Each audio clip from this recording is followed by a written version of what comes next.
কতদিন আমরা কতদিন আমরা টানা 5 ওয়াক্ত নামাজ জামাতে পড়েছি? কার কত ওয়াক্ত নামাজ কাজা আছে? কে কত বছর নামাজ পড়ি নাই? কে কতদিন রোজা রাখি নাই? কে কতদিন জাকাত দেই নাই? কতবার জাকাত দেই নাই? ফরজ হয়ে বসে আছে। হজের সামর্থ্য হচ্ছে হজ করি নাই বা করছি না। দিনই ইলম হাসিল করি নাই, ইলম অনুযায়ী আমল হয় নাই, সেই ইলমের দাওয়াত দেওয়া হয় নাই, মানুষকে আল্লাহর পথে ডাকি নাই, জামাবদ্ধ হই নাই, ইসলামকে শক্তিশালী করার চেষ্টা করি নাই। দাওয়াত যেখানে নাই, জিহাদের তো প্রশ্নই নাই। আল্লাহ পাকের জমিনে আল্লাহ পাকের আইনগুলো বাস্তবায়নের জন্য আমরা ফিকির করি নাই। আরো বেসিক জায়গায় আসলে আমরা তাজকিয়া হাসিল করি নাই। কোনো মুরব্বী আলেম নাই, কোনো শায়েখ নাই, কোনো পীর মাশায়েখ নাই যার কাছে গিয়ে তাজকিয়া হবে। এই যে না বাচক প্রশ্ন, নেগেটিভ যে পয়েন্ট গুলো এত বেশি, সেই নেগেটিভ পয়েন্ট গুলো একদিনের হালাকা দিয়ে, একটা মাহফিল দিয়ে, একটা আবেগ দিয়ে, হ্যাঁ, মানে রাশ অফ ব্লাড দিয়ে কখনোই ফুলফিল হবে না। একটা কনস্ট্রাকটিভ প্ল্যান করতে হয় এবং আল্লাহ পাকের কাছে ফিরে আসার চেষ্টা করতে হয়। এই জন্য আল্লাহ পাক মাঝে মাঝে কিছু মৌসুম দেন। রমাদান, সারা বছর মানুষ অনেক কাজ করে, এলোমেলো কাজ হয়, রমজানে কিন্তু মাশাআল্লাহ পাক্কা মুসল্লি হয়ে যায়। মানে মানুষ আল্লাহর দিকে ইউটার্ন করে। এরকম কিছু অকেশন আল্লাহ পাক আমাদের সামনে থ্রো করেন, যেমন রমাদান, লাইলাতুল কদর, হজের মৌসুম, ওমরা, এই ধরনের বিষয়। ঠিক এরকমই একটা মৌসুম হলো জিলহজের প্রথম দশক, যেখানে আমরা প্রবেশ করলাম মাত্র আজকে। এবং নবী সাল্লাল্লাহু আলাইহি ওয়াসাল্লাম বলে দিলেন, এই 10 দিনের নেক আমল চাইতে কোন নেক আমল আল্লাহ পাকের কাছে প্রিয় না, এমনকি আল্লাহর পথে জিহাদও না। তবে সেই ব্যক্তির কথা ভিন্ন যে জানমাল নিয়ে বের হয়ে গেছে, শহীদ হয়ে গেছে, আর ফিরে আসে নাই। শাহাদাতের মর্যাদা হলো সরাসরি জান্নাতুল ফিরদাউস। তবে শহীদদেরও আত্মা ঝুলে থাকবে যদি সে ঋণগ্রস্ত হয়। আর আমরা তো আহ, হাজার হাজার, লাখ লাখ, কোটি কোটি টাকা ব্যাংক থেকে লোন নিয়ে বসে আছি দিব্যি, তাকে তেল দিয়ে ঘুমাচ্ছি আর কি। অথচ নবী সাল্লাল্লাহু আলাইহি ওয়াসাল্লামের জামানাতেই একজন সাহাবীর ইন্তেকালের সময় নবী সাল্লাল্লাহু আলাইহি ওয়াসাল্লাম বলেছিল, ঋণ আছে কিনা? হ্যাঁ, ঋণ আছে, তোমরা জানাজা পড়ে নাও, তোমরা তার জানাজা পড়ে নাও। পরে একজন সাহাবী বললেন যে আমি তার ঋণ শোধ করবো ইয়া রাসূলুল্লাহ। তখন তিনি গিয়ে জানাজার নামাজ পড়লেন। আমাদের তো ব্যাংক থেকে লাখ লাখ টাকা না নিলে হবে না। নবী সাল্লাল্লাহু আলাইহি ওয়াসাল্লাম তো বলেছিলেন শেষ জামানার হাদিসে, যে وأن ترى الحفاة العراة العالة رياء الشاء يتطاولون في البنيان। জিবরাইল আলাইহিস সালাম জিজ্ঞাসা করেছিলেন যে কিয়ামত কবে হবে? নবীজি বলেছিলেন যে মাল মাসউলু আনহা বিআ'লাম মিনাস সাইল। যাকে প্রশ্ন করা হচ্ছে সে প্রশ্নকারীর চেয়ে বেশি জানে না। যাকে প্রশ্ন করা হচ্ছে সে প্রশ্নকারীর চেয়ে বেশি জানে না, মানে কেউ জানে না এক্স্যাক্টলি কবে কিয়ামত হবে। তখন জিবরাইল আলাইহিস সালাম বলেছিলেন, ফাখবিরনি আন আমারাতিহা, কিছু আলামত বলেন, তাহলে কিছু আলামত বলেন। তখন তিনি বলেছিলেন, ওয়া আন তারাল হুফাত আল উরাত আল আলাতা রিয়া আশ-শাই ইয়াতাতাওয়ালুনা ফিল বুনিয়ান। যখন আপনি দেখবেন সমাজের সবচেয়ে দরিদ্র মানুষেরা নগ্ন পদের, খালি পায়ে থাকতো, নগ্ন দেহের, গায়ে কাপড় পরার টাকা ছিল না, রাখাল শ্রেণীর মানুষ, রিয়া আশ-শাই ইয়াতাতাওয়ালুনা ফিল বুনিয়ান, যখন তারা উঁচু উঁচু বিল্ডিং নির্মাণের প্রতিযোগিতা করবে, উঁচু উঁচু বিল্ডিং নির্মাণ করবে না, বিল্ডিং নির্মাণের প্রতিযোগিতা করবে, তখন ফান্তাজিরিস সাআ, কিয়ামতের অপেক্ষা কর। সমাজের রাখাল শ্রেণীর মানুষ কিভাবে বিল্ডিং নির্মাণ করতে পারে? কিভাবে সম্ভব? দুর্নীতি, হারাম টাকা, সুদ, দুর্নীতির মধ্য দিয়ে, হারাম টাকার মধ্য দিয়ে, সুদের মধ্য দিয়ে, অথবা অন্যের সম্পদ আত্মসাতের মধ্য দিয়ে, ব্যাস এই চলতেছে। আমরা সময়টা কাজে লাগাই। এই সময়টা আল্লাহ রাব্বুল আলামিন আমাদেরকে মৌসুম হিসেবে দিয়েছেন। কোনটা? জিলহজের প্রথম দশক। এর মধ্যে আছে ইব্রাহিম আলাইহিস সালামের অনেক চেতনা, এর মধ্যে হজ আছে, এর মধ্যে কুরবানি আছে, এর মধ্যে ঈদুল আজহা আছে, এর মধ্যে আরাফা আছে। কি আছে? আরাফা আছে। এবং প্রত্যেকটা দিনই অনেক ইম্পর্টেন্ট, প্রত্যেকটা রাত অনেক ইম্পর্টেন্ট। তো প্রথমে আমি একটু কথা বলতে চাচ্ছি যে এই সময়টা কিভাবে কাজে লাগানো যায়। আমি নোট করে নিয়ে আসছি কয়েকটা বিষয়, আগে একটু বলে নিই, তারপরে অন্য বিষয়ে যাব, অল্প সময় লাগবে। এগুলো একটু মনে রাখার চেষ্টা করেন, মোবাইলে ব্যস্ত না হয়ে এই কথাগুলো একটু মনে রাখার চেষ্টা করেন যে এই এই সময়গুলো আমরা কিভাবে কাটাতে পারি। ঠিক আছে? এক নাম্বার, কয়েকটা পয়েন্ট লিখে নিয়ে আসছে, আমি একটু বলে দিই।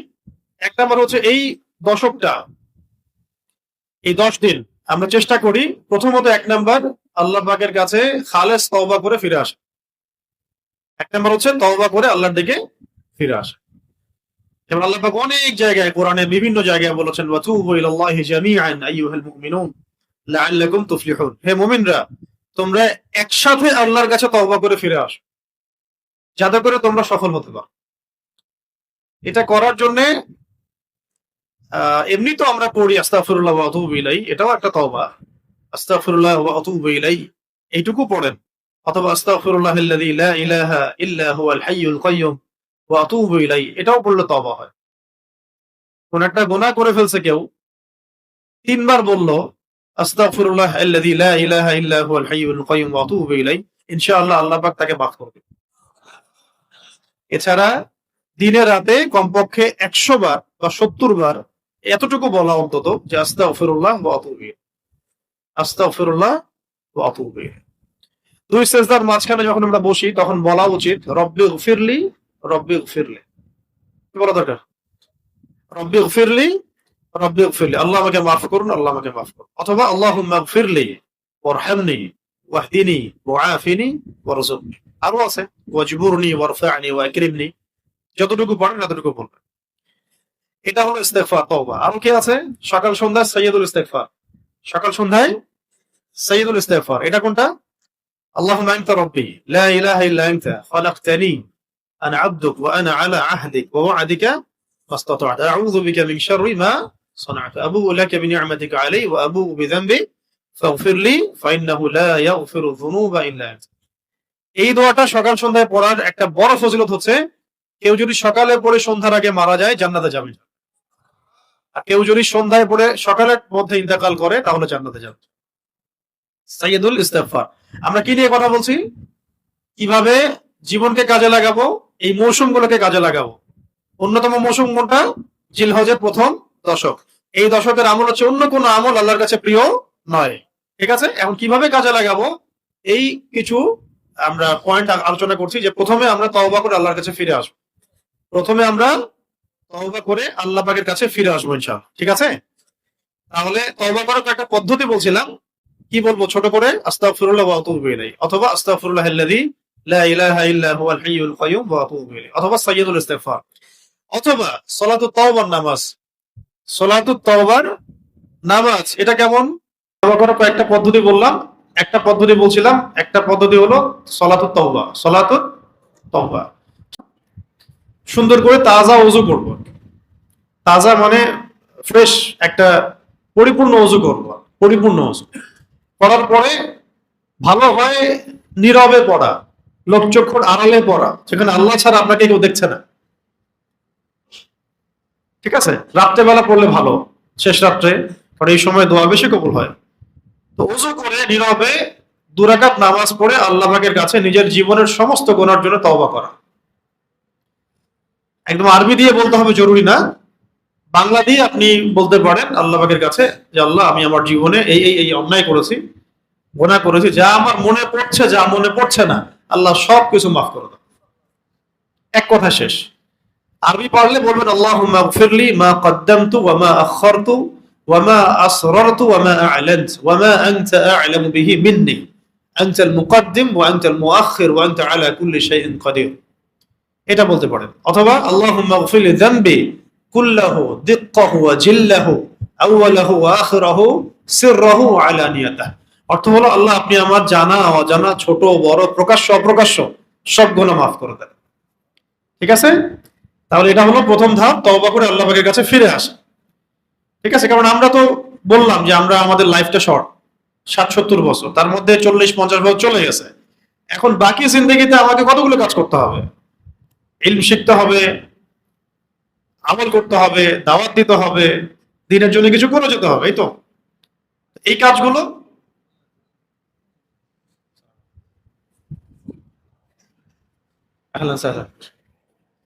এই কাজগুলো করার জন্য প্রথমত তওবা করা উচিত। আল্লাহ পাক সবাইকে তৌফিক দান করেন। আরেকটা বিষয় আছে যে অনেকে মনে করি যে মুখে পড়লেই কি তওবা হয়ে যাবে। উত্তর হলো যে মুখে পড়লে তো তওবা হচ্ছে, কিন্তু মন থেকে তওবা করার জন্য একটা শর্ত। একটা হলো আগামীতে কখনো এরকম পাপ করবো না, এমন একটা মনোভাব মনের মধ্যে পাকাপোক্ত করা, এবং আল্লাহ পাকের কাছে ওয়াদা করা যে আল্লাহ আমি জীবনে ইনশাআল্লাহ এরকম কোনো পাপ আর করবো না। আর যদি তারপরেও হয়ে যায়, আবার 2 রাকাত নামাজ পড়বেন, আবার তওবা করবেন। যতবার পাপ হবে ততবারই এই কাজটা করবেন। এটাকে পাপ করার লাইসেন্স মনে করবেন না, বরং আল্লাহ পাকের রহমতের প্রশস্ততা মনে করবেন। এটা পাপ করার লাইসেন্স দেওয়া হচ্ছে না যে গুনাহ করবো আর তওবা করবো এইভাবে। আল্লাহ পাকের রহমতের প্রশস্ততা আছে। ভুল হয়েছে বান্দার, আবার তওবা করেছে, আবার ভুল হয়েছে, আবার তওবা করেছে। ঠিক আছে? যেমন একটা চমৎকার একটা হাদিস আছে, 2 বন্ধু ছিল, এক বন্ধু আরেক বন্ধুকে খুব দাওয়াত দিত আর কি, ইসলাহের জন্য, দিনের পথে আসার জন্য, তওবার জন্য। তো সে দাওয়াত দিতে দিতে বিরক্ত হয়ে গেছে। একদিন বলে ফেলছে যে আল্লাহ পাক তোকে কখনো মাফ করবে না, আল্লাহ মনে হয় তোকে কখনো মাফ করবে না। তো এই একটা কথা বলার জন্য আল্লাহ রাব্বুল আলামিন এই ব্যক্তিকে জাহান্নামে দিয়ে দিয়েছে। আমি কাউকে মাফ করব কি করব না এটা বলার ইখতিয়ার তোমাকে কে দিয়েছে? এটা ফেসবুক চালান, খুব সাবধান হয়ে যাবে।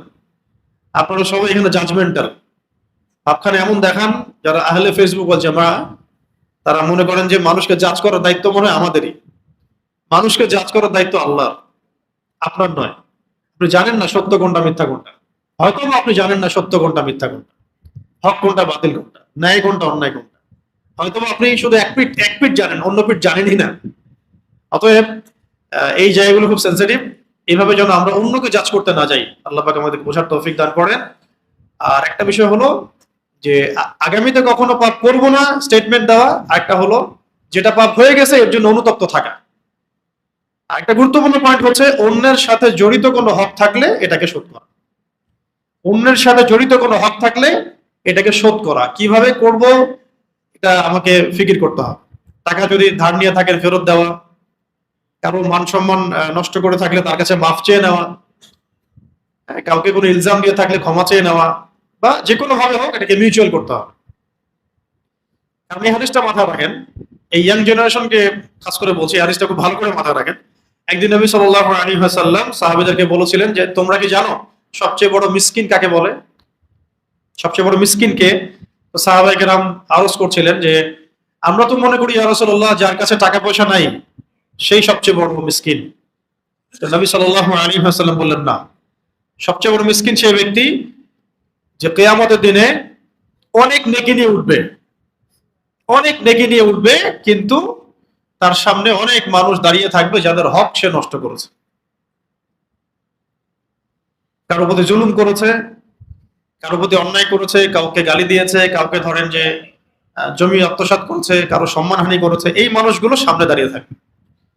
বলা হবে যে ওই দিন তো আর কেনা বেচার কোনো সুযোগ নাই, বলা হবে যে এই ব্যক্তির আমলনামা থেকে নেকি দিয়ে এগুলোকে শোধ করা হোক। এই নেকি প্রদান করতে করতে যদি নেকি শেষ হয়ে যায়, তাহলে ওই ব্যক্তিদের গুনাহ এই ব্যক্তির আমলনামায় চাপিয়ে দেওয়া হবে। এভাবে দেখা যাবে তার সব নেকি শেষ হয়ে গেছে এবং সে জাহান্নামে চলে গেছে। তাই মানুষের সাথে জড়িত হক যেন না থাকে, এইভাবে জীবন যাপন করা উচিত বা চেষ্টা করা উচিত। আল্লাহ পাক আমাদের সবাইকে তৌফিক ইনায়াত করেন, আমিন। এইভাবে খালেস তওবা করে আমরা আল্লাহ পাকের পথে ফিরে আসবো ইনশাআল্লাহ। এরপর আমরা যেটা করব, এই সময়টা কাজে লাগানোর জন্য প্রথমত 5 ওয়াক্ত নামাজটা ঠিকঠাক মতো জামাতে আদায় করার চেষ্টা করব। মুসাফির থাকলে ভিন্ন কথা, অসুস্থ হয়েছেন, ওযর আছে, অন্য কোনো শরঈ কোনো ওযর আছে, ঠিক আছে, ভিন্ন কথা, কিন্তু নামাজ ছাড়া যাবে না, বাদ দেওয়া যাবে না, পড়তে হবে। একা হলেও পড়বেন, মিস হয়ে গেছে একা হলে পড়বেন, ঘুমাইছিলেন ঘুম থেকে উঠে পড়বেন, মনে ছিল না মনে পড়েছে এখন পড়বেন। কারণ মান তারাকা সালাতান মুতাআম্মিদান ফাকাদ কাফার, হাদিসের মধ্যে আসছে যে ব্যক্তি ইচ্ছাকৃতভাবে নামাজকে ছেড়ে দেয়, কুফরি করলো সে, ফাকাদ কাফার, সে ব্যক্তি কুফরি করলো। আবার স্ট্রং হাদিস আছে বাইনার রাজুলি ওয়া বাইনাশ শিরকি ওয়াল কুফরি তারকুস সালাহ, কোন ব্যক্তির মধ্যে মানে আল্লাহর বান্দার মধ্যে এবং কাফেরের মধ্যে, কাফের যে মুশরিক কাফের, এদের মধ্যে পার্থক্য হচ্ছে নামাজ। হ্যাঁ, মুয়াজ বিন জাবাল রাদিয়াল্লাহু আনহুকে নবী সাল্লাল্লাহু আলাইহি ওয়াসাল্লাম বলেছিলেন যে নামাজ কখনো ছেড়ো না, ছাড়লে আল্লাহর জিম্মাদারি থেকে বের হয়ে যাবে, আল্লাহর জিম্মাদারি থেকে বের হয়ে যাবে। তো এই 10 দিন আমরা চেষ্টা করব নামাজের ট্রেনিংটা নিয়ে নেওয়ার, 5 ওয়াক্ত নামাজ জামাতে এবং দৈনিক অন্তত 12 রাকাত সুন্নত নামাজ আদায় করা। কত রাকাত?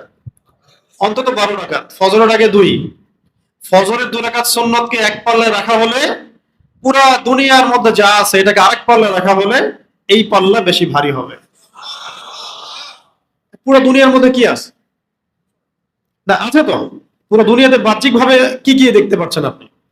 সব সম্পদ যদি এক পাল্লায় রাখি আর ফজরের 2 রাকাত সুন্নতকে আরেক পাল্লায় রাখি, তাহলে এই পাল্লাটা বেশি ভারী হবে।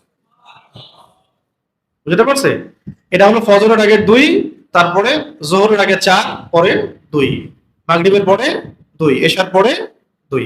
এই যে 12 রাকাত সুন্নাহ নিয়মিত আদায় করলে আল্লাহ পাক তার জন্য জান্নাতে খাস একটা ঘর নির্মাণ করবেন।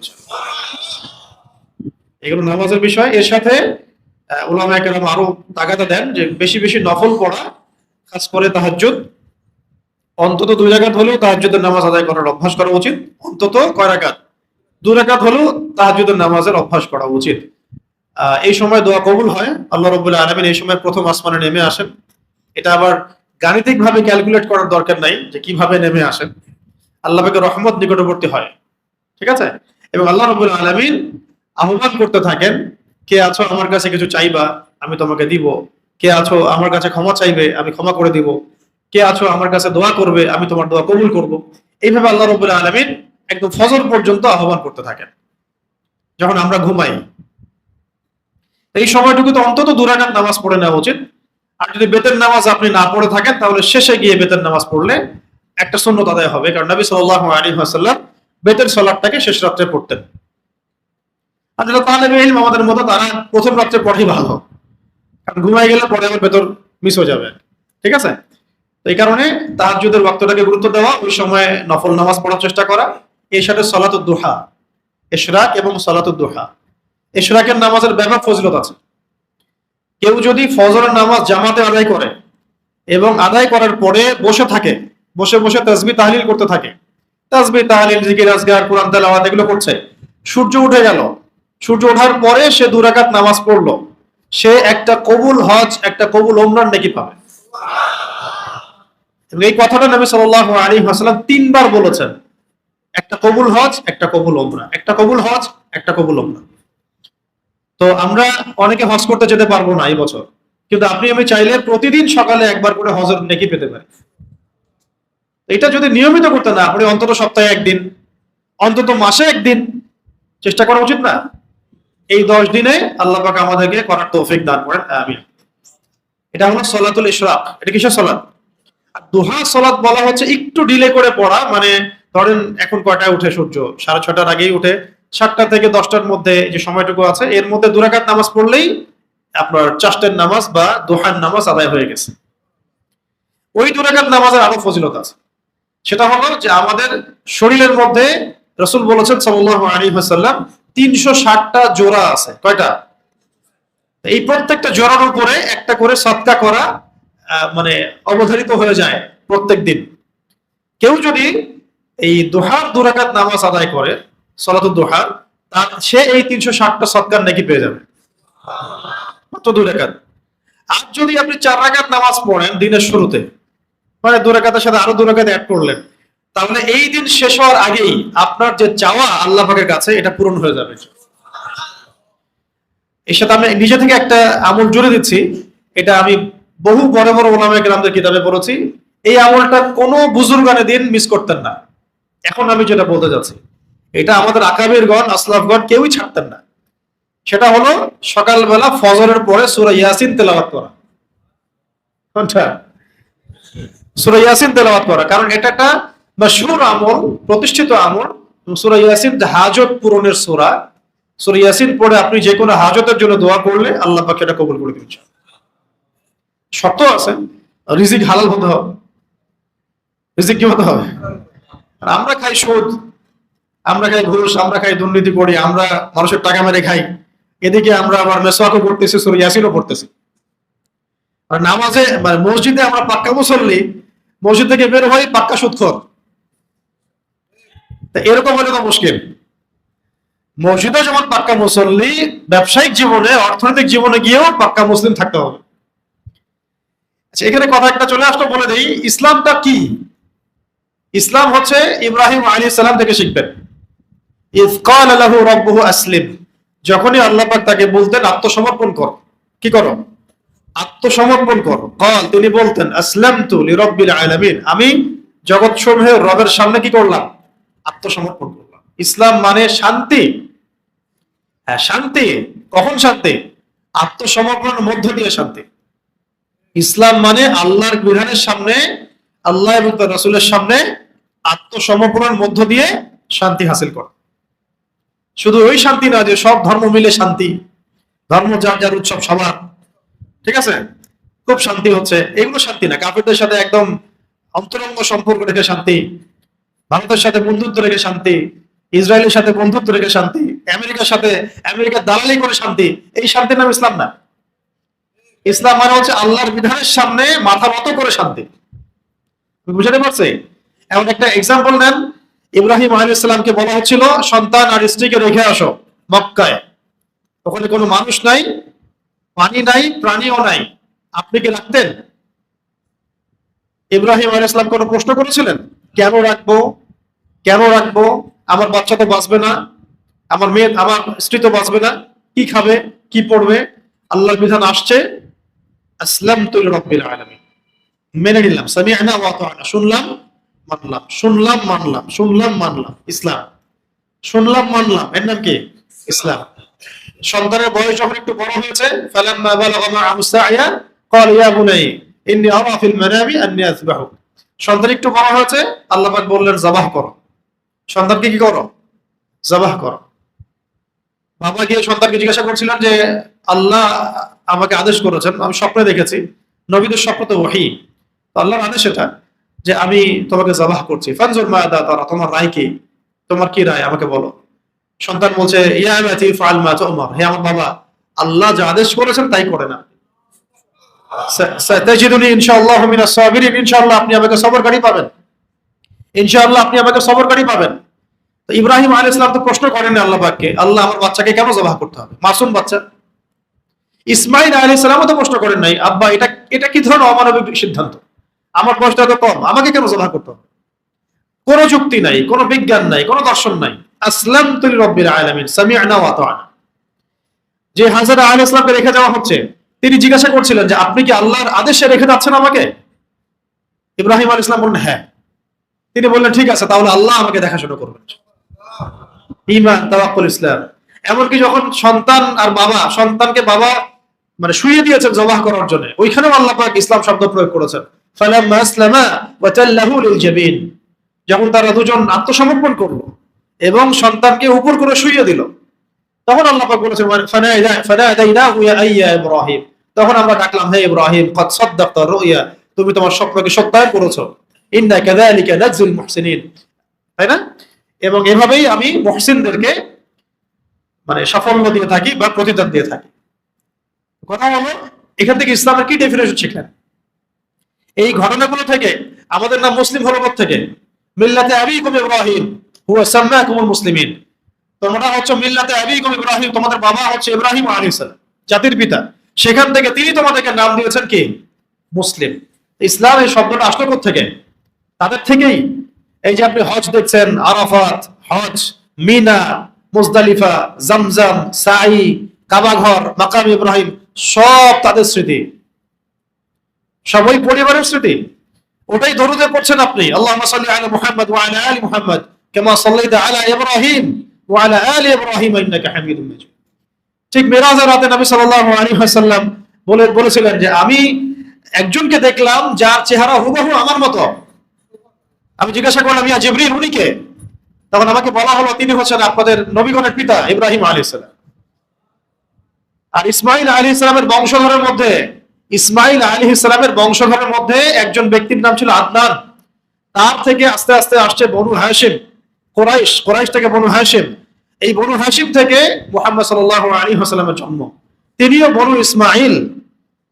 এই যে ইসলাম এবং শেষ নবী মুহাম্মদ সাল্লাল্লাহু আলাইহি ওয়াসাল্লামের কাছে কোরআন এবং সুন্নাহ আসা, ওহী আসা, এখানে আপনাদেরকে আমাদেরকে বুঝতে হবে ইসলামের ডেফিনেশনটা কি আসলে। বিনা শর্তে, বিনা বাক্য ব্যয়ে আল্লাহ পাকের হুকুমের সামনে মাথা নত করার নাম ইসলাম। কিছু কিছু বিষয়ে আপনার বুঝে আসতেও পারে, আমার বুঝে আসতেও পারে, কিছু বিষয় নাও আসতে পারে, কিছু সাইন্টিফিক্যালি প্রুভড হতেও পারে, কিছু বিষয় নাও হতে পারে, কিছু আপনার যুক্তি বিজ্ঞান দর্শনে ধরবে, কিছু নাও ধরতে পারে। যখনই আল্লাহর বিধান আসবে সামি'না ওয়া আতা'না, এর নাম ইসলাম, এর নামই ইসলাম। আর এখন আমরা প্রশ্ন করি নামাজ কেন পড়তে হবে, যাকাত কেন দিতে হবে? আল্লাহ কি গরিবদেরকে খাওয়াইতে পারে না? যাকাত আমাকে কেন দেওয়া লাগবে? নাউযুবিল্লাহ। পর্দা কেন করতে হবে? এই যুগে মেয়েরা এইভাবে ঢেকে ঢেকে রাখবো?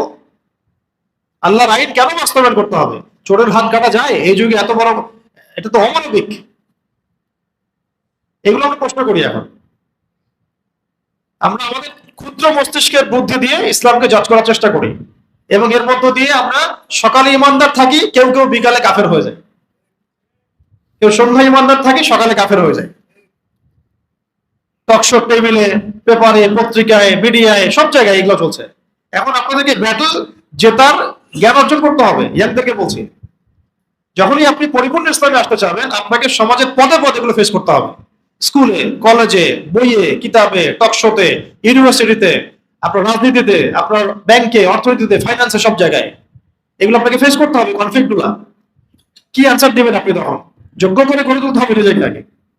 কি অ্যান্সার দিবেন আপনি? এখানে ইসলাম শিখে যাচ্ছেন, স্কুলে যান, বইপত্র খুলেন, আপনাকে ট্রান্সজেন্ডার পড়ানো হবে, সমকামিতা পড়ানো হবে, আপনাকে ডারউইনের মতবাদ পড়ানো হবে, আপনাকে বিগ ব্যাং থিওরি পড়ানো হবে। এগুলো বিশ্বাস করলে কাফের হয়ে যাবেন আপনি। তাহলে আছেন কোথায়? কিন্তু আপনি পড়ছেন চাকরির জন্য, জবের জন্য। তো রাজনীতি করতে গিয়েছে, ওখানে তাগুতের সাথে আপোষ করছেন। ব্যাংকে যাচ্ছেন, সুদের সাথে আপোষ করছেন। ফাইন্যান্সে যাচ্ছেন, ব্যবসায় যাচ্ছেন, এখানে আল্লাহ বিরোধী আইনগুলোর সাথে আপোষ করছেন।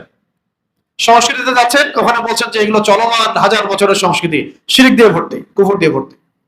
শিক্ষা ব্যবস্থায় আসছেন, ইসলাম বিরোধী শিক্ষা ব্যবস্থা পড়ছেন, যেখানে আপনার কোরআনের কফ নাই, কিছু শিখছেন না আপনি। তাহলে এই যে একটা ফাইট, এখান থেকে শিক্ষাটাই নিতে হবে ইব্রাহিম আলাইহিস সালাম থেকে। যেখানে আল্লাহর বিধান আসবে সেখানে মাথা নত করার নাম ইসলাম। কোনো প্রশ্ন করা যাবে না। যদি কেউ বলে তাহলে কি অন্ধভাবে ইসলামকে মানতে হবে? জি, অন্ধভাবেই মানতে হবে।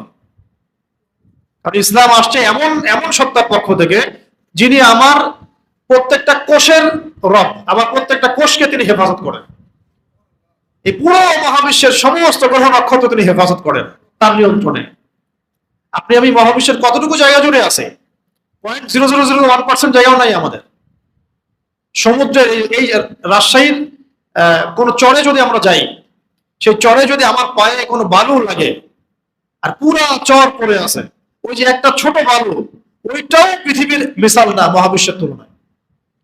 পুরো মহাবিশ্বে যত গ্রহ নক্ষত্র গ্যালাক্সিস আছে তার তুলনায় পৃথিবী এতটুকুও না। তো পুরো মহাবিশ্বে আল্লাহ পাকের বিধান চলে, ইসলাম চলে, আর পৃথিবীতে এসে মানুষকে এগুলো প্রমাণ করতে হয়, বলতে হয়, চ্যালেঞ্জ করতে হয়। তাহলে আমরা জাহান্নামে যাবো না তো কারো যাবে জাহান্নামে? এই জন্য তো আল্লাহ পাক বলেছেন যে ওয়ালাকাদ যারানা লিজাহান্নামা কাসীরাম মিনাল জিন্নি ওয়াল ইনস, বহু জিন আর মানুষকে দিয়ে আমি জাহান্নাম পূর্ণ করব। বহু জিন আর মানুষকে দিয়ে আমি জাহান্নাম পূর্ণ করব। লাহুম কুলুবুন লা ইয়াফকাহুনা বিহা, এদেরকে আমি কলব দিয়েছিলাম, কোনোদিন উপলব্ধি করে নাই। ওয়া লাহুম আযানুন লা ইয়াসমাউনা বিহা, আমি কান দিয়েছিলাম, শুনেই নাই কখনো। ওয়া লাহুম আ'য়ুনুন লা ইউবসিরুনা বিহা, আমি চোখ দিয়েছিলাম, তারা চোখে সত্যটা দেখে নাই। উলাইকা কাল আনআম, এরা ছিল জন্তু জানোয়ারের মতো, গবাদি পশুর মতো। বাল হুম আযাল, বরং এর চেয়েও নিকৃষ্ট ছিল তারা। তো এখান থেকে বের হয়ে আসতে হলে আমাদেরকে খিদর আলাইহিস সালামের মতো অন্তর্দৃষ্টি লালন করতে হবে। বাহ্যিকভাবে যা দেখছেন সবকিছু সত্য না, বাহ্যিক যা দেখছেন সবকিছু খায়ের এবং কল্যাণ না। বাহ্যিক যা কিছু দেখছেন, আপনার শিক্ষা, সংস্কৃতি, অর্থনীতি, রাজনীতি, এগুলো সবকিছু আমাদের জন্য কল্যাণকর না। কখন বুঝতে শিখবেন? যখন খিদিরের মতো দৃষ্টিভঙ্গি থাকবে। নৌকাটা ফুটা করছেন কেন? কারণ আছে, একটা একটা কারণ আছে পিছনে। আপনি এই বাচ্চাটাকে কেন হত্যা করলেন? একটা কারণ আছে পিছনে। কেন দেয়ালটা নির্মাণ করলেন? পিছনে কোনো কারণ আছে, যেটা মূসা আলাইহিস সালাম ধরতে পারছেন না। খিদির আলাইহিস সালাম আল্লাহ পাক তাকে এমন বাসিরা দিয়েছেন, তিনি দূর পর্যন্ত দেখতে পাচ্ছেন। তা আমাদেরকে বাহ্যিক চোখ দিয়ে এখন বিচার করলে এগুলো হবে না। প্রত্যেক পদে পদে ইসলামের সাথে কুফরের কনফ্লিক্ট হচ্ছে এখানে। যদি আমরা পরিপূর্ণরূপে ইসলামে আসতে না পারি, তাহলে আগামীর যে ব্যাটেল গুলো হবে সামনে, আদর্শের ব্যাটেল, কথার ব্যাটেল, কলমের ব্যাটেল, ময়দানের ব্যাটেল এবং জিহাদের মাঠের যুদ্ধ, এগুলোতে মুসলিমরা জিততে পারবে না। যদি আমরা সবাই ইসলামের পথে পরিপূর্ণরূপে না আসি। এটা একদম লিখে নেবেন, আগামীর বিশ্বে রক্ত ছাড়া কোনো সূর্যোদয় হবে না। আগামীর বিশ্বে ইসলামের সূর্যোদয় যেটা হবে, এটা রক্ত ছাড়া হবে না। শুধু দাওয়াতের মধ্য দিয়ে ইসলাম প্রচার হয়, দাওয়াতের সাথে জিহাদের মধ্য দিয়ে ইসলাম প্রতিষ্ঠা হয়। দলিল লাগলে আপনার সিরাত থেকে দলিল নিয়ে নেবেন। দাওয়াতের মধ্য দিয়ে ইসলামের প্রসার ঘটে। জিহাদ প্রয়োজন হয় কেন? ইসলামকে কায়েম করতে হলে। আগামীর বিশ্বগুলোতে ইসলামের জন্য অনেক জিহাদ হবে, এবং এটা আপনি চাইলেও হবে, না চাইলেও হবে। আপনি সুশীল থাকতে চাইলেও হবে, না থাকতে চাইলেও হবে। আপনি করতে চাবেন না, কাফেররা চাপাই দিবে আপনার উপরে। আর আপনি খুব ভালো মানুষ হয়ে থাকলে আস্তে আস্তে একটা একটা করে ধরবে, একটা একটা করে শেষ করবে। আমি অনেক ভিতরে চলে যাচ্ছি। আপাতত আমরা চেষ্টা করি পরিপূর্ণ মুসলিম হওয়ার জন্য। আর ইসলাম এর ডেফিনেশনটা পশ্চিমাদের থেকে শিখবো না, শিখবো কোরআন হাদিস থেকে, ইব্রাহিম আলাইহিস সালাম থেকে।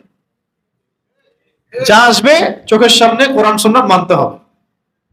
এখন বলতে পারেন একসাথে তো ভাই সব মানতে পারবো না, কোনো সমস্যা নাই। অন্তত আগে আকীদা লালন করে যে আমাকে মানতে হবে, এবং আমি মানতে চাই। আল্লাহ, আমি যেভাবে নামাজ পড়ছি এইভাবে আমি অর্থনীতি ঠিক করতে চাই, আমি হালাল খাইতে চাই, আমি হালাল অর্থনীতি চাই, হালাল সামাজিক ভাবে চলতে চাই, আমি আপনার বিধান অনুযায়ী পলিটিক্স করতে চাই। এটা আগে আকীদা পোষণ তো করেন, আল্লাহ পাক তারপরে রাস্তা খুলে দিবে। চান যদি আগে থেকে আকীদাই পোষণ না করেন যে আমি এগুলো চাই না, ইসলামে এগুলো নাই, ইসলামে আবার কিসের অর্থনীতি, কিসের রাজনীতি, কিসের ফিলোসফি, কিসের সংস্কৃতি, কিসের শিক্ষা ব্যবস্থা? ইসলাম থাকবে খালি মসজিদে নামাজ, রোজা, হজ, যাকাত। এই যদি আকীদা হয় তাহলে এটা এই ব্যক্তি কাফের। যে ব্যক্তি ইসলামকে আংশিক মনে করে সে ব্যক্তি কাফের। যে ব্যক্তি মনে করে ইসলাম আংশিক, পরিপূর্ণ না, সে ব্যক্তি কাফের, স্পষ্ট কাফের, কুফরের মধ্যে আছে। আল্লাহ পাক স্পষ্ট বলেছেন, আল-ইয়াউমা আকমালতু লাকুম দীনাকুম, দ্বীনকে আমি কামিল করে দিয়েছি। ওয়া আতমামতু আলাইকুম নি'মাতি ওয়া রাদিতু লাকুমুল ইসলাম দীনান। এই আয়াতকে অস্বীকার করলে কাফের হয়ে যাবে। আফাহুকমুল জাহিলিয়াতি ইয়াবগুন, অন্য হুকুমকে আল্লাহ পাক জাহিলিয়াত বলেছেন। অন্য হুকুমগুলো, আল্লাহ পাকের বিধান বাদ দিয়ে অন্য হুকুমগুলোকে জাহিলিয়াত বলেছেন। আবার এক জায়গায় তাগুত বলেছেন। আল্লাহু ওয়ালিয়ুল লাযীনা আমানু ইউখরিজুহুম মিনাজ যুলুমাতি ইলান নূর। আল্লাহ পাক মুমিনদের ওয়ালি, তিনি তাদেরকে অন্ধকার থেকে আলোর দিকে নিয়ে আসেন। ওয়াল্লাযীনা কাফারু, আর যারা কুফরি করে, আউলিয়াহুমুত তাগুত, এদের আউলিয়া হচ্ছে তাগুত। ইউখরিজুনাহুম মিনান নূরি ইলা যুলুমাত, আল্লাহ পাক এদেরকে আলো থেকে অন্ধকারে নিয়ে আসেন। উলাইকা আসহাবুন নার, এরা জাহান্নামের অধিবাসী, হুম ফিহা খালিদুন। যাও, অনেক দূরে চলে গেলাম, এখন আসেন। মাথা ঘুরতেছে নাকি? আচ্ছা, যেটা বলছিলাম, আমরা কি করব? এই 10 দিন কাজে লাগাবো, ঠিক আছে? আগে তওবা, নামাজ, নফল নামাজ, এই তো বলেছে, এবং পরিপূর্ণরূপে ইসলামে প্রবেশ করার চেষ্টা করা। পরিপূর্ণরূপে ইসলামে প্রবেশ করার চেষ্টা করা। তাহলে ইসলাম মানে আজকে থেকে আমরা কি শিখলাম? ইসলাম মানে হচ্ছে সবকিছু মিলাই খিচুড়ি পাকানো শান্তি, নাকি? তাহলে ইসলাম মানে কি? ইসলাম মানে এক কথায় আল্লাহ পাকের সমস্ত হুকুম আহকামের সামনে অবনত চিত্তে মাথানত করার নাম ইসলাম, এবং এর মধ্য দিয়ে শান্তি হাসিল করা, এর মধ্য দিয়ে শান্তি হাসিল করা। এখন আসেন যে আর কি করব। এই সময়টুকুর মধ্যে আমরা বেশি বেশি কোরআন তেলাওয়াত করবো ইনশাআল্লাহ। সময় অনেক লেট হয়ে গেছে তো আমি তাড়াতাড়ি করছি। এরপরে আমরা যেটা করব, বেশি বেশি কোরআন তেলাওয়াত করব। এটা নিয়ে আমি তো সামনে কিছু কথা বলেছি যে ভাই কোরআন তেলাওয়াত করা শিখতেই হবে, আমরা শিখতে পারি না, এটা আমাদের ব্যর্থতা। স্পষ্ট হাদিস আছে সহিহ মুসলিম শরীফে যে ইন্নাল্লাহ তাআলা ইয়ারফাউ বিহাযাল কিতাবি আকওয়ামান, আল্লাহ পাক বহু কওমকে এই কোরআনের দ্বারা সম্মানিত করেন। ওয়া ইয়াদউ বিহিল আখারিন, এবং বহু কওমকে আল্লাহ পাক এই কোরআনের মানে কোরআন না মানার কারণে অসম্মানিত করেন। বাস, এটা হুজ্জাতুন লাকা ওয়া আলাইক। কোরআন হয় কাল কিয়ামতের মাঠে আমার পক্ষে সাক্ষী দিবে, না হলে বিপক্ষে সাক্ষী দিবে।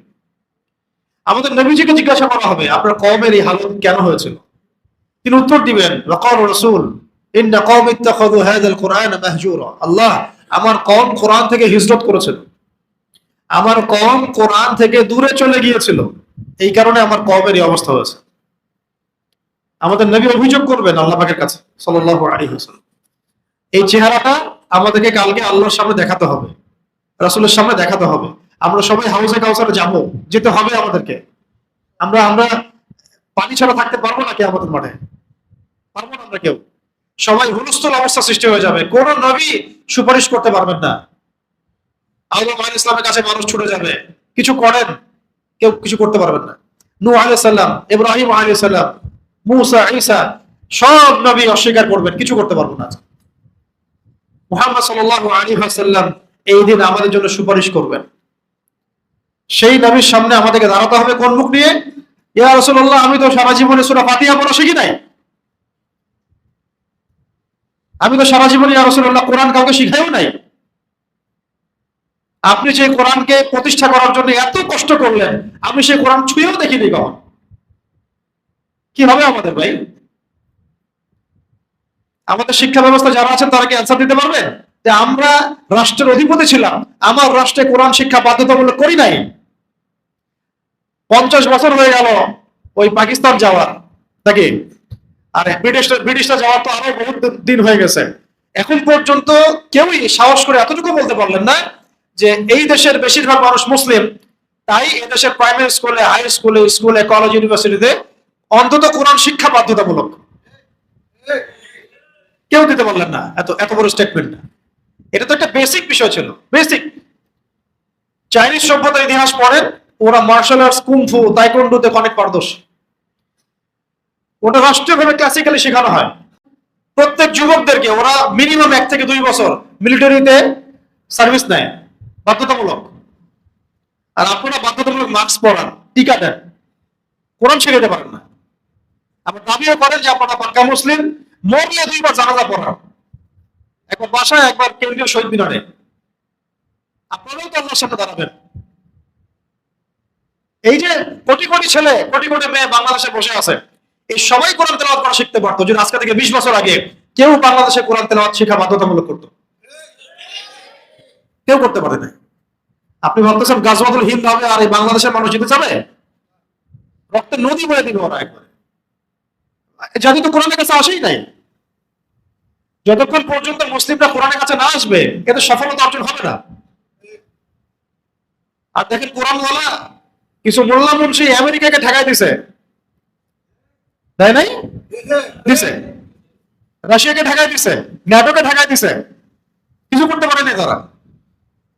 শুধু আবেগ দিয়ে, আবেগ দিয়ে আর ইস্যু দিয়ে, ইস্যু পাগল জেনারেশন হয়ে এই জাতির সফলতা আসবে না। মূল জায়গায় আসতে হবে, ইসলামী মূল জায়গা, আত্মসমর্পণ মূল জায়গা, কোরআনের কাছে আসতে হবে ভাই। শিখেন নাই, শিখতে হবেই। কিভাবে শিখবেন? পেরেশানি আপনার। যে পেরেশানি নিয়ে আপনি দোকান খুলছেন, রিজিকের জন্য যাচ্ছেন, চাকরির জন্য যাচ্ছেন, বিসিএস কোচিং করছেন, ওই ওর চেয়ে 10 গুণ বেশি পেরেশানি নিয়ে আপনাকে কোরআন শিখতে হবে। ওস্তাদ খুঁজতে হবে আপনাকে, বক্তব্য বানাতে হবে আপনাকে, মাদ্রাসা প্রতিষ্ঠা করতে হবে আপনাকে। আর সবচেয়ে ভালো হতো, সেটা তো বললামই, যে যদি আমাদের এই মানুষগুলোকে আল্লাহ পাক একটু বুঝ দিত এবং তারা কোরআন শিক্ষাটাকে বাধ্যতামূলক করতো, তাহলে আপনার মতো হাজার হাজার না, লাখ লাখ না, কোটি কোটি যুবক কোরআন তেলাওয়াত করতে পারে। বিশেষ ভাইবা দিতে আসছেন, প্রথম প্রশ্ন করা হতো সূরা ফাতিহা পড়েন দেখে। তিলাওয়াত করতে পারেন না, কিসের বিশেষ কারণ হবে না? আপনাকে দিয়ে আমার কি হবে? আল্লাহর কোরআনের সাথে আপনার কোনো কানেকশন নাই, সিলেবাসে কোরআন নাই। এই মুখটা আমাদেরকে দেখাতে হবে আল্লাহর রাসূল সাল্লাল্লাহু আলাইহি ওয়াসাল্লাম। ইয়া রাসূলুল্লাহ, আমরা কোরআন কখনো পড়ি নাই। নাউযুবিল্লাহি মিন যালিক। আল্লাহ পাক আমাদেরকে বোঝার তৌফিক দান করেন। একটা মালয়েশিয়ার মতো রাষ্ট্র, সেটা কিন্তু ইসলামিক রাষ্ট্র না, সেখানেও 8, 9, 10 এর বাচ্চারা, স্কুলের বাচ্চারা চমৎকার ইমামতি করতে পারে। এমন সুন্দর সিলেবাস দিয়েছে ওদেরকে যে সেকুলার পড়াশোনা করছে, পাশাপাশি ইসলামিক পড়াশোনা করছে, করতে গিয়ে তারা মোটামুটি ফিকহের মাসলা মাসাইল গুলো ক্লাস 9, 10 এ পড়তে পারে, ইবারত পড়তে পারে, হাদিস পড়তে পারে, ইমামতি করতে পারে। আমি আবার বলছি, মালয়েশিয়া কিন্তু কোনো ইসলামিক কান্ট্রি না। আমি তাকে রোল মডেল বলছি না, ওই রকম একটা কান্ট্রি যদি এটা করে দেখাতে পারে। আমাদের এখানে 90% মুসলিম, আমরা কোরআন তেলাওয়াত করতে পারি না। আপনাদেরকে আফসোস লাগতেছে না? শুধু তেলাওয়াতের কথা বলছি ভাই, আমি অর্থের কথা তো বলিনি এখন। কোরআনের অর্থ বোঝা তো খুবই জরুরি, ওয়াজিবের পর্যায়ে পড়ে। এরপরে আছে আকীদার ব্যাপার, আছে ফিকহের ব্যাপার আছে।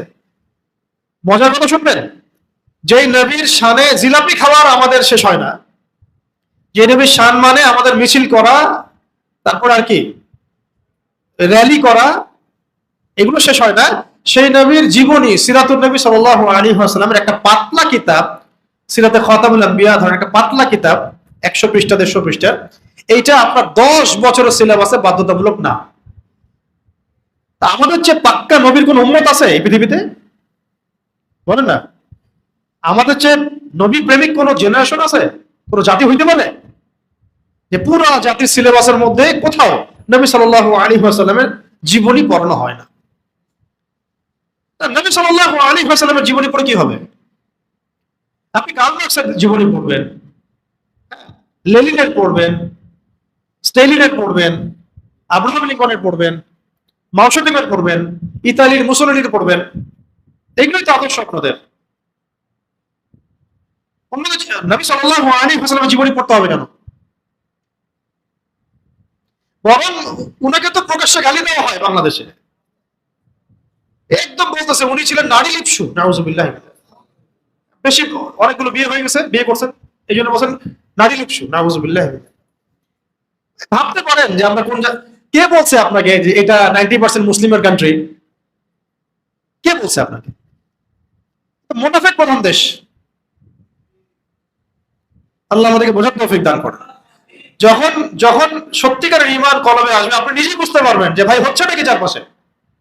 কি অদ্ভুত আশ্চর্য একটা ব্যাপার। আমরা এই যে ছেলেরা বসে আছে 30 বছর 25 বছর বয়স, তারা কত কষ্ট করতেছে পড়াশোনা করার জন্য, রাজশাহী বিশ্ববিদ্যালয়ে মেসে থাকতেছে, ডাল ভাত খাচ্ছে, মেসের খাবার খাচ্ছে, পলিটিক্যাল ফাইট হচ্ছে, ওখানে জড়ায় যাচ্ছে, জান যাচ্ছে, অনেকে জমি বিক্রি করে পড়াশোনা করতেছে, কেউই সিরাত পড়তেছে না, একাডেমিক্যালি নাই পড়াশোনা, কাউকে কোরআন পড়ানো হচ্ছে না, হাদিস পড়ানো হচ্ছে না, আকীদা পড়ানো হচ্ছে না। আর এই পড়াশোনাটুকু না করলে সে নাকি চাকরিও পাবে না। চাকরি না পেলে তো তার বিয়ে হবে না, বিয়ে না হলে তো জীবন তো ব্যর্থ হয়ে গেল, নিজের পায়ে দাঁড়াতে পারবে না, সমাজের মানুষ মূল্যায়ন করবে না। প্রথমে শিক্ষা ব্যবস্থা থেকে ইসলামকে সরানো হলো, তার আগে অর্থনীতি থেকে, তারপর তার আগে রাজনীতি থেকে, এই করতে করতে ব্যক্তি জীবনে ইসলামকে ঢুকাই দেওয়া হলো। এখন আপনি খালি মসজিদে আসবেন, ও সুন্দর করে ওযু করবেন, সুবহানাল্লাহ করবেন, যত ইচ্ছা নামাজ পড়বেন, ঠিক আছে? এইভাবে আপনি মুসলিম হয়ে থাকেন, কাফেরদের কিচ্ছু যায় আসে না, কিচ্ছু যায় আসে না কাফেরদের। ওযু করেন, মসজিদে আসেন, নামাজ পড়েন, সুবহানাল্লাহ আলহামদুলিল্লাহ আল্লাহু আকবার তাসবিহ তাহলিল করেন, রাত্রেবেলা বাসায় তাহাজ্জুদ পড়েন, বাকি এই ডিপার্টমেন্ট গুলো সব অন ইসলামিক থাক, কুফর দিয়ে থাক, তাগুত দিয়ে থাক, শিরক দিয়ে থাক, অ্যান্টি ইসলামিক হয়ে থাক, ব্যাস এভাবেই জীবনযাপন করতে থাকেন, এতে কাফেরদের কিচ্ছু যায় আসে না। আমাদের মতো বুজুর্গদেরকে দিয়ে কাফেরদের কোনো ভয় নেই। কেন ভয় নেই? কারণ তারা জানে আমরা ওযু করবো, মসজিদে আসবো, নামাজ কালাম পড়বো, আবার বাসায় চলে যাবো, শেষ। কারণ সেটা কোরআনই পড়তেছে না, সিরাতই পড়তেছে না, আকীদাও ঠিক নাই, ইসলামের রেভলিউশন নাই, জামা নাই, ইমারা নাই, আমির নাই, সামু ওয়া তাআ বায়ান নাই, দাওয়াত খুব সীমিত, জিহাদ তো নাই, ইসলাম কায়েমের প্রশ্ন আসবে কোথা থেকে? এই জন্য কাফেরদের এত টেনশন, মাথা ব্যথা নাই। বরং তারা, আমি সারা বাংলাদেশ যতটুকু ঘুরছি দেখেছি, তারা ঐক্যবদ্ধ, সংঘবদ্ধ, তারা ঐক্যবদ্ধ, তারা একটা সুদূর প্রসারী লক্ষ্য নিয়ে সামনে যাচ্ছে। তাই ঘুম থেকে ওঠেন, অনেক ঘুমাইছি আমরা, ঘুম থেকে উঠেন, পরিস্থিতি বুঝেন, পড়াশোনা করেন, এই 10টা দিনকে কাজে লাগাই। 10টা দিনের মধ্যেও আল্লাহ চাইলে হৃদয়ের চোখ খুলে যেতে পারে। হৃদয়ের চোখ খুলতে একটা মুহূর্ত লাগে। আল্লাহ পাক যদি কারো দিকে তার তাজাল্লি দেন, রহমতের দৃষ্টি দেন, আমি আমার এই বান্দাকে মাফ করলাম, তাকে কবুল করবো আমি, দেন তার হৃদয়ের চোখ খুলে যাবে, সে বুঝে ফেলবে কোনটা হক কোনটা বাতিল, কি হচ্ছে না। তার চোখ দিয়ে দপদপ করে পানি পড়তে থাকবে, হাউমাউ করে কাঁদতে থাকবে আল্লাহর সামনে। সে বাচ্চাদের মতো আল্লাহ পাকের সামনে কান্নাকাটি করতে থাকবে, আমি কি করলাম, কি হইলো, আমার জীবন থেকে 30 বছর গন, আমি কি করবো এখন, আমি তো উম্মার জন্য কিছুই করতে পারলাম না। এবং এইভাবে সবাইকে যোগ্য হতে হবে, সাহসী হতে হবে এবং দাওয়াতের কাজ করতে হবে। একা একা এই উম্মার দায়িত্ব কেউ পালন করতে পারবে না। এখন আপনাদের সবাইকে দায়ী হইতে হবে, দায়ী আল্লাহ হতে হবে।